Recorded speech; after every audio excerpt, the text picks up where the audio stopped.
Roma 5 ayat 8. Kita baca bersama-sama. 2, 3. Akan tetapi Allah menunjukkan kasih-Nya pada kita oleh karena Kristus telah mati untuk kita ketika kita masih berdosa. Haleluya. Jadi malam ini saya bicara unconditional love, ya. Unconditional love, kasih yang tanpa syarat. Jadi dikatakan kasih itu ada bermacam-macam, ya. Kasih itu bermacam-macam. Dikatakan apa? Di sini ada pilihan, ya. Ada kasih pilihan menggambarkan apa? Tentang kasih kita kepada semua sesama kita. Seperti begini, ya. Kita ini kasih pilihan. Kita mengasihi semua yang ada di sini. Haleluya, ya. Lalu ada kasih apa? Kasih storge, ya. Kasih storge itu kasih kepada keluarga kita. Semua mencintai keluarganya? Amin. Kita semua mencintai keluarga kita. Amin. Kita mencintai, sangat mencintai Pak Paulus tadi. Begitu mendengar berita anaknya dia sedihnya setengah mati. Ya, begitu hati terpukul. Kenapa? Dia mengasihi keluarganya. Ya, walaupun anak kita bandelnya, mau bagaimana, kurang ajarnya, saya percaya kasih orang tua nggak ada putus-putusnya sama anak. Amin. Ya. Mau dikatakan apa lagi? Di sini kasih eros. Kasih eros itu ya untuk berhubungan pada lawan jenis kita, misalnya istri kita. Ya. Itu kasih eros. Kasih yang begitu mengasihi pasangan hidup kita. Ya. Ya. Itu melebihi dari kadang-kadang kalau kita udah dipersatukan Tuhan kita apa? Ya, kita keluar dari rumah ya untuk bersatu dengan istri kita. Bukan kita nggak sayang lagi sama orang tua kita, ya. Tapi waktu saya dulu di konseling pernikahan waktu di Katolik, ya, saya dulu di Katolik. Dia saat kasih contoh gitu. Misalnya nih, kita satu perahu, ada istri saya, adik saya, dan ada mama saya. Ya. Tiba-tiba tuh perahu bocor. Apa yang harus kita lakukan? Ya. Apa yang kita harus selamatkan? Siapa yang harus selamatkan itu? Orang tua kita atau istri kita? Kita pasti itu orang tua kita dong, ya. Ternyata itu salah. Ya. Karena apa? Kita sudah dijadikan satu daging. Ya. Kita sama istri saya sudah dua dijadikan satu. Jadi apapun yang terjadi dalam hidup kita, istri number one. Amin. Ya. Istri itu number one. Bukan kita nggak sayang orang tua. Hidup istri. Ya. Bukan kita melupakan jasa orang tua kita, Ya, bukan. Ya, karena Tuhan bilang, barang siapa yang sudah dipersatukan sudah bisa mengganggu. Ya, kita harus mengasihi dia, hidup mati kita sama dia. Amin. Ya, haleluya. Nah, terus kasih eros, ya, menunjukkan. Nah, tadi menunjukkan lawan jenis. Lalu kasih unconditional love, yaitu hanya yang dimiliki oleh Tuhan kita, Yesus Kristus. Amin. Ya. Ya, mungkin kalau kita yang nggak di rumah tangga, nggak di keluarga, nggak di pertemanan, kayak tadi Pak Sabar, ya, kita bisa terjadi cekcok, bisa terjadi cekcok, dan mungkin bisa terjadi tegang. Bahkan kita nggak berbicara berapa lama gitu, ya. Kenapa? Kita tidak punya kasih seperti Tuhan. Ya. Kasih Tuhan ini unconditional love. Luar biasa kasih Tuhan. Saya tidak tahu mungkin kita masa lalu kita bagaimana. Ya, mungkin kita pencuri, ya, mungkin pezina, ya. Mungkin dulunya saya tukang tipu orang, sampai orang bangkrut. Ya. Tapi kasih Tuhan, hanya kasih Tuhan satu-satunya yang unconditional love. Dia nggak mau pandang dulu siapa, ya. Dia nggak mau lihat masa lalu siapa, ya. Dia tetap mengasihi kita. Amin. Ya, kasih Tuhan kasih sepanjang masa, ya, seperti Bapa mengasihi anak-anak. Luar biasa, luar biasa. Nah, sebab Allah itu kasih, kata Allah itu kasih. Dia nggak mungkin nggak mengasihi kita ciptaannya, ya. Nah, kasih adalah kata yang sering kita dengar, tetapi sedikit yang bisa benar kita memahami ke dalam kasih Bapa. Ya, kadang-kadang seperti ya udahlah, kadang-kadang karena begitu luar biasanya kasih Bapa, kita tuh kadang-kadang menganggap biasa aja gitu. Jadi bermasalah, enggak lah, dikit-dikit apa, gitu. Terus nggak ke gereja, apa-apalah, nggak apa-apa sekali-sekali gitu. Ya, nggak baca firman, nggak apa-apalah, besok-besok juga gue baca lagi. Nah itu karena apa? Kasihnya tuh terlalu sangat besar sama kita. Jadi kita sekarang menganggap remeh, ya, menganggap remeh, ya. Padahal dia menunggu kita, ya, menunggu kita, selalu mau menunggu kita untuk apa? Kita berkomunikasi sama dia. Amin. Dia mau berbicara, mau berdialog dengan kita melalui apa? Doa, ya, doa subuh, kita saat teduh pagi, ya. Saya percaya itu waktunya Tuhan.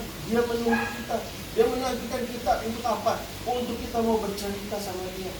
Dia ingin surat cintanya ingin dibaca di kita, yaitu Alkitab. Amin. Itu surat cintanya Tuhan, surat cinta Tuhan sama kita. Jadi kasih Allah tidak seperti kasih manusia. Kasih manusia itu transaksional, ya, transaksional. Saya mengasihi siapa? Teman saya. Oh, gua kasih karena lu baik banget ke gue, ya. Karena lu suka ngomongin gue, ya. Jadi gue tuh baik sama lo, ya nggak? Karena lu baik sama gue, ya. Jadi itu kasih manusia transaksional. Coba kalau dia berbuat salah sedikit, mau nggak kita mengasihi dia? Enggak, ya.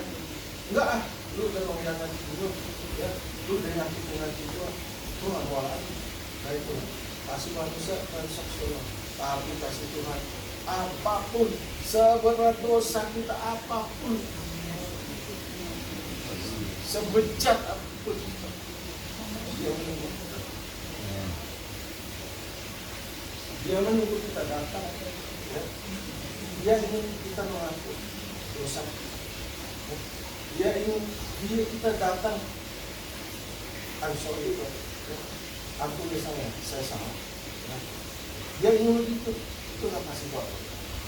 Artinya aku sayang kamu karena kamu sering memberikan aku hadiah tadi transaksional, ya. Di sini katakan kasih Allah itu unconditional, tanpa syarat, tanpa berubah dan tidak pernah gagal. Amin. Ya, kasih Allah tidak pernah gagal. Kasih Allah itu adalah kasih yang memberi. Ya, dia memberi, dia berkorban, dia memberikan apa? Nyawanya. Bukan dia menolong kita lagi susah aja. Bukan. Ketika kita di dalam lembah kekelaman, di dalam dosa, dia mengulurkan tangan itu. Amin. Haleluya. Hari ini kita mau belajar, ya, ciri-ciri kasih Allah, ya, yang luar biasa itu. Kita mau belajar. Nah, di sini kata-kata kasih Allah tak bersyarat, ya. Kasih Allah itu luar biasa, tidak bersyarat. Kita mungkin banyak syarat hidup kita, hidup sama istri kita juga. Walaupun dia teman hidup semati kita, seringkali kita punya banyak syarat. Misalnya nih, saya bilang ya, saya tidur pelukan hidup nggak nyaman. Jadi mesti saya panjang tangannya, ya, rangkulan, baru saya tidur. Jadi kalau saya nggak gitu, saya sudah marah. Nah itu ya, kasih karena manusia bersyarat. Ya. Nah, jadi kalau saya nggak gitu, saya cuma kesel gitu. Nah jadi itulah kasih manusia, ya, tidak kasih Tuhan. Nah, Allah tidak mengasihi kita, ya, karena kita baik. Ya. Sejak kita dilahirkan ke dunia, Tuhan sudah punya rencana di dalam setiap kita. Amin. Apapun, siapapun kita, Tuhan punya rencana di dalam setiap kita. Ya. Katakan kasih Allah bukan untuk orang Kristen aja. Ya. Kasih Allah itu sebenarnya untuk seluruh manusia yang ada di dunia ini. Ya. Tidak terkecuali. Bukan orang Kristen aja, bukan. Kasih Allah untuk semua manusia, bagi yang mau menerima Dia. Amin. Tuhan tidak pernah memaksa kita. Tuhan tidak pernah kasar pada kita, tidak pernah. Sampai dilambangkan apa? Yesus mengetuk pintu itu, ya. Di lapangan itu fotonya terkenal kan, Yesus sedang mengetuk pintu yang tidak ada gagang pintunya. Ya. Kalau di Tegas ini foto itu tidak ada gagang pintunya. Yesus nggak bisa main dobrak masuk, itu nggak bisa. Hanya yang di dalam yang punya gagang pintu yang membukakan, yaitu kita. Ya. Jadi Yesus tidak pernah kasar. Ya. Dia kasihnya unconditional. Luar biasa ya. Nah, di sini ada satu ilustrasi. Ya. Ada seorang ayah yang bekerja sebagai penjaga rel kereta api. Ya. Penjaga rel kereta api, ada sungai, bawahnya biasa perahu lewat. Nah, dia jaga kereta api itu, rel kereta api itu.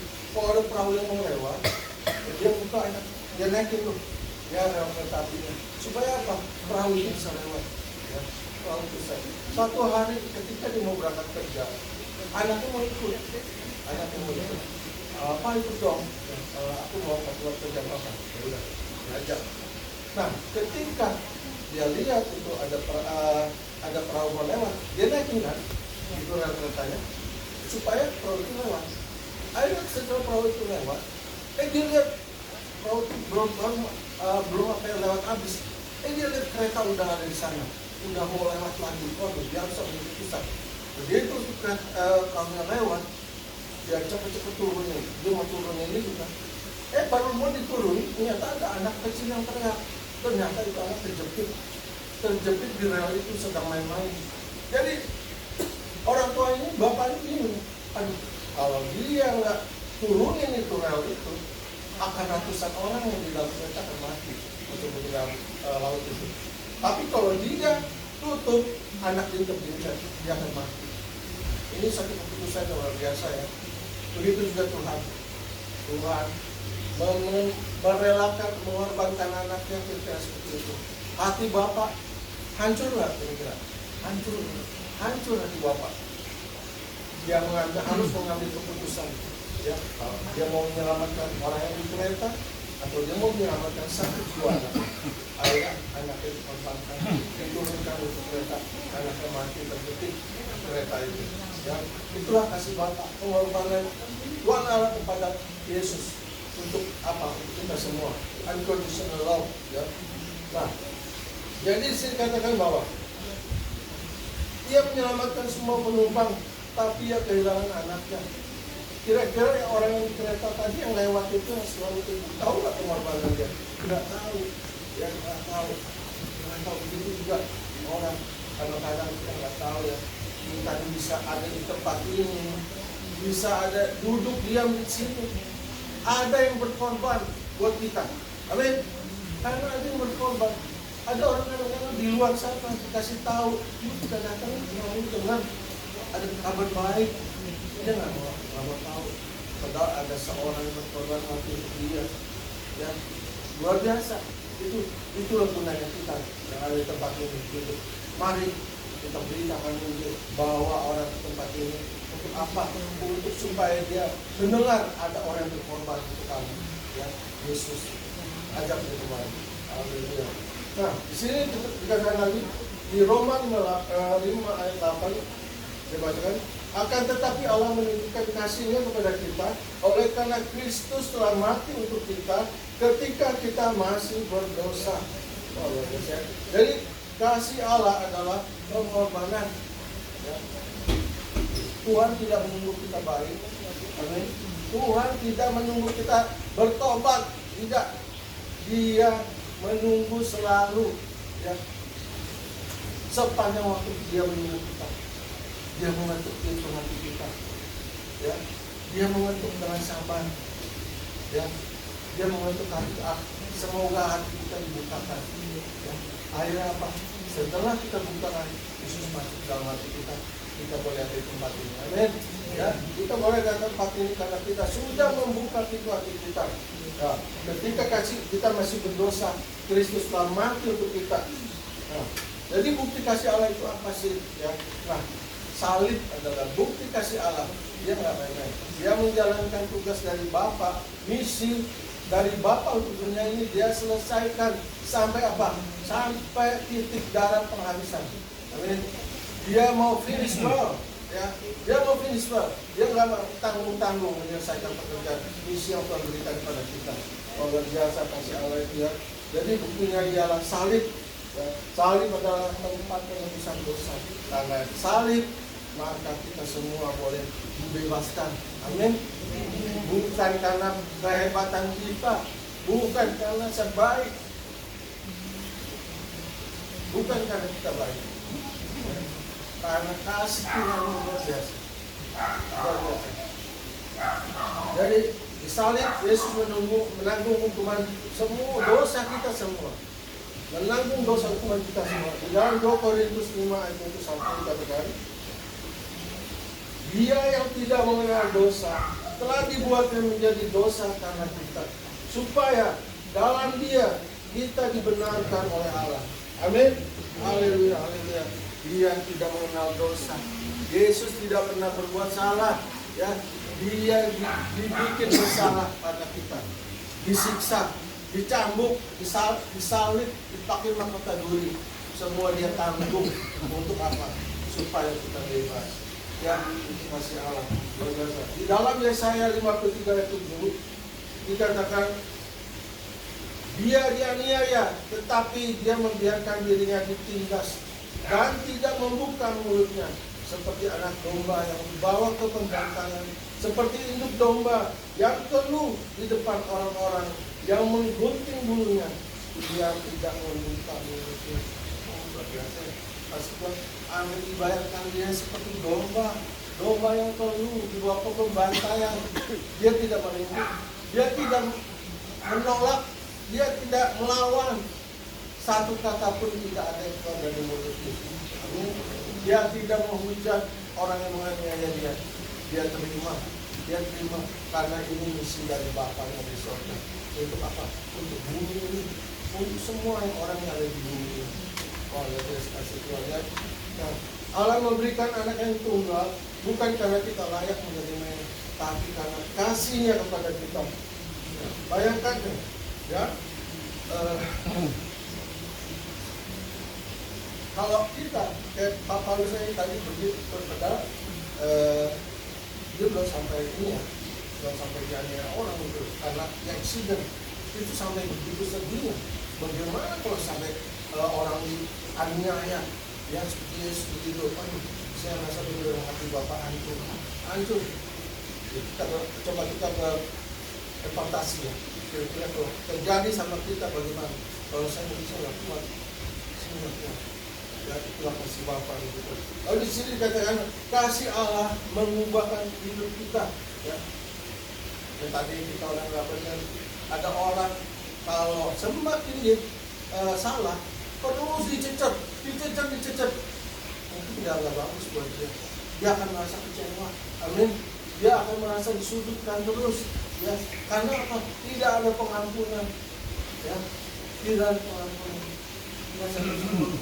Hari ini kita ada rekonsiliasi, sahabat. Saya percaya ada pelepasan. Amin. Ada satu pelepasan dari Tuhan. Saya percaya rencana Tuhan baik. Amin. Kita semua. Ya. Jadi di dalam 1 Yohanes 4 ayat 19, tolong bacakan yang sudah ketemu. 1 Yohanes 4 ayat 19.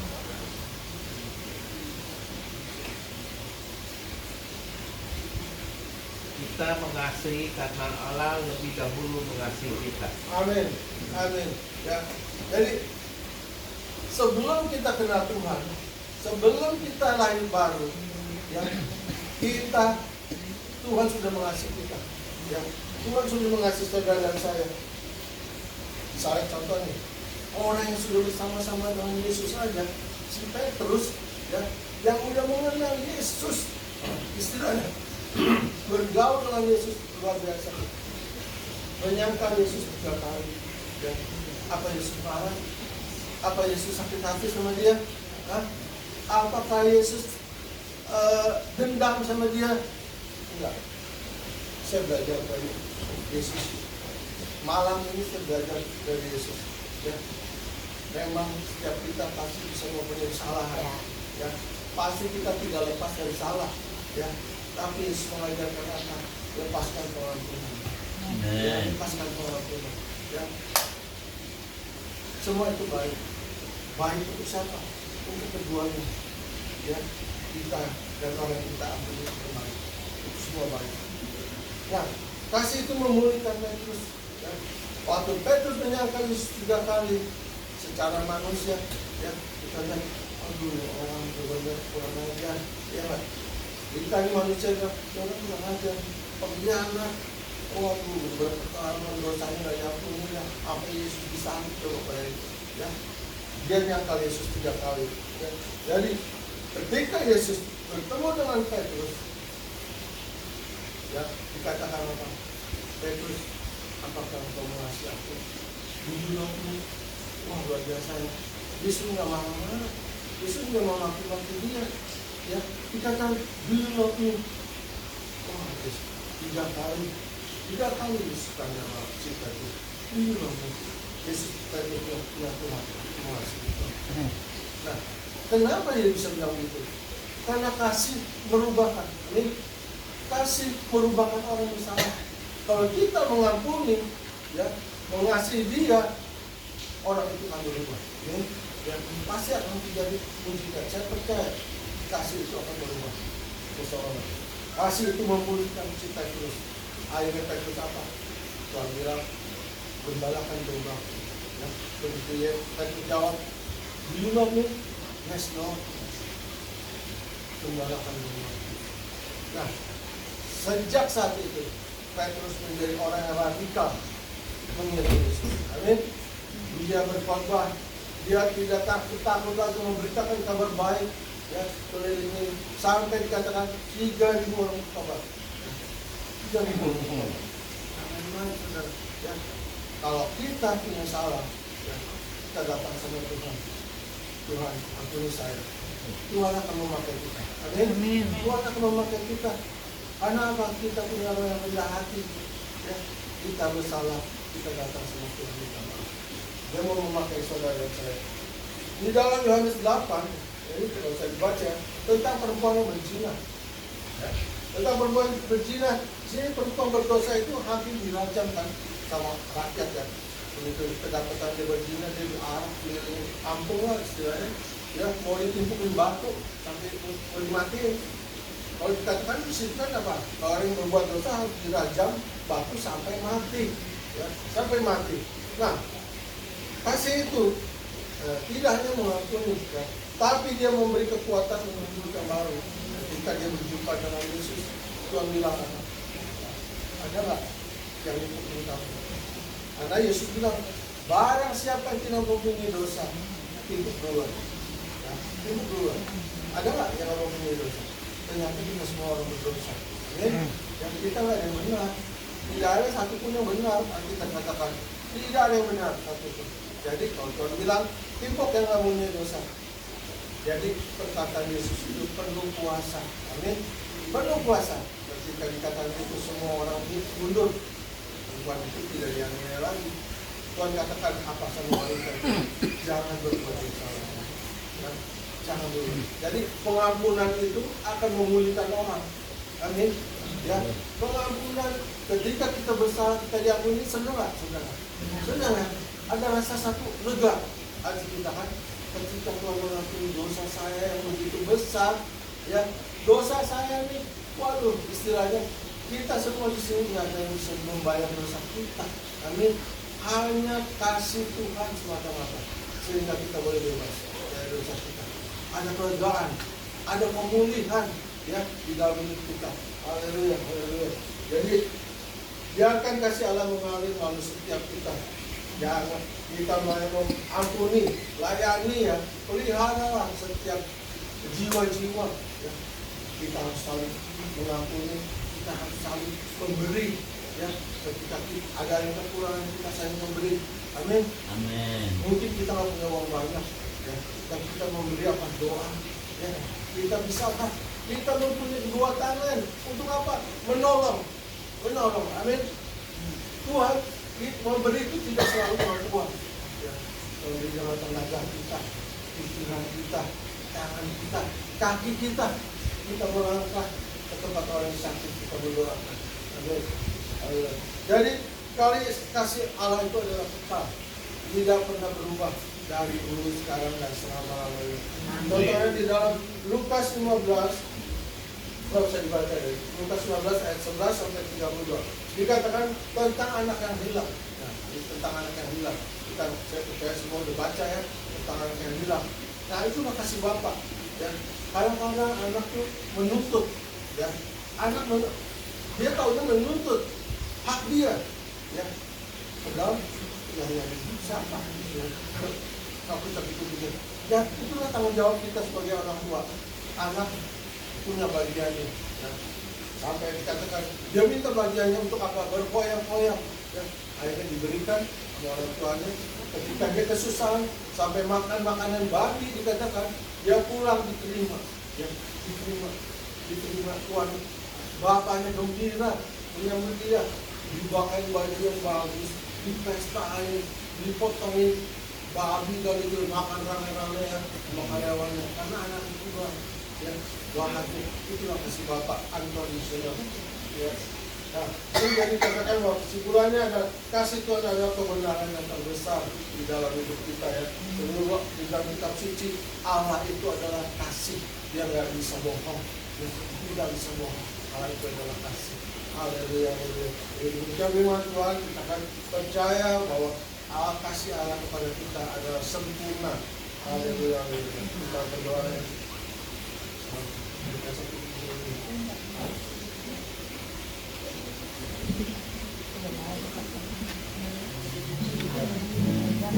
Maka kau jadi roti udah tahu ya.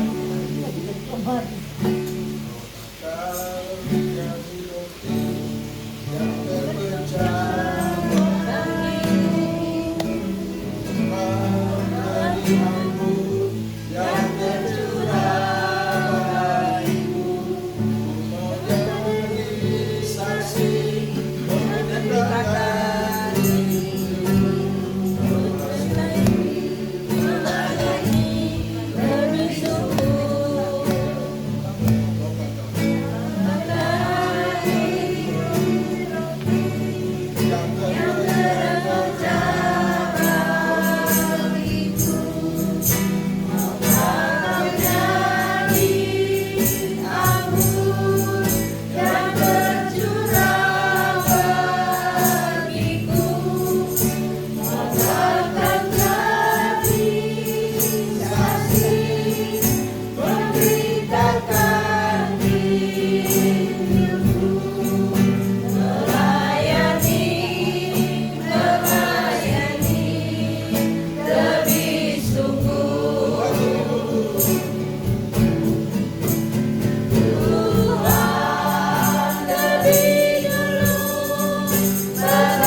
bantu kami Tuhan memahami lebih dalam lagi, Amin. menerimanya lebih penuh lagi Tuhan, dan membagikannya lebih bebas lagi, lebih luas lagi kepada sesama kami. Terima kasih Tuhan, terima kasih untuk kasih-Nya luar biasa dari hidup kami. Ajar kami Tuhan untuk melakukan. Terima kasih Tuhan Yesus, kami silakan Tuhan di tempat ini Tuhan, beri kami kekuatan ketika badai datang, ketika pencobaan datang Tuhan. Kami hanya mau bersandar pada Tuhan. Kami hanya ingat kasih-Mu Tuhan. Ketika dalam Bapa-Nya, dalam nama Tuhan Yesus, yang kita katakan. Amin.